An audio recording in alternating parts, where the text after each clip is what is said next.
Je vais vous présenter cet espace qui est dédié à la laine. Alors la particularité de cet espace est un focus sur la laine française.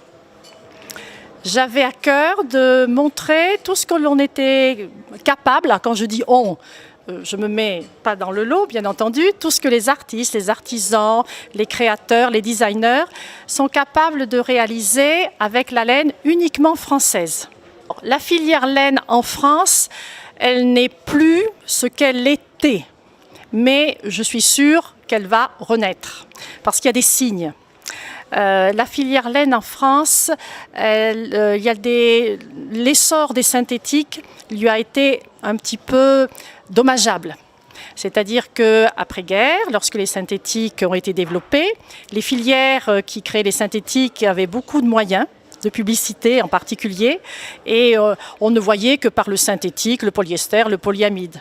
Et ceci a contribué à ce qu'on se désintéresse un petit peu de la laine, jusqu'à la considérer comme un déchet. Donc il y a une période très difficile.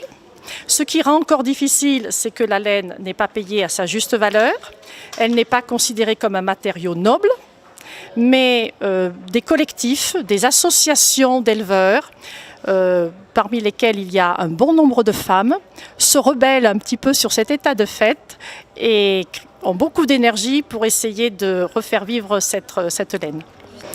Alors, beaucoup de travail, c'est 18 mois de travail. Voilà. Donc ça a commencé le 15 janvier 2018, quand j'ai dit je m'en occupe. Mais je ne me rendais pas compte de la charge de travail que j'allais avoir.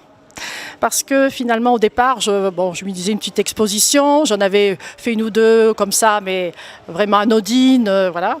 Là après, j'ai voulu quand même que c'est quand même la représentation de la France à l'échelon mondial, donc il faut mettre tous les atouts. Voilà. Donc au départ, j'ai fait un appel à candidature auprès d'artistes, auprès d'artisans, avec des contraintes particulières uniquement de la laine française. Et en plus, j'ai voulu qu'au niveau de cet espace qui est un chapiteau, on ait des pièces qui puissent être verticales. Et pour inspirer les créateurs, je leur ai mis une contrainte supplémentaire, autres matériaux. Voilà. Dans ce domaine-là, il n'y a pas du tout que des vêtements.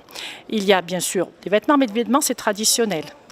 Il y a des tentures, des tapis, des pièces de décoration, et il y a surtout ce que l'on appelle un pôle innovation.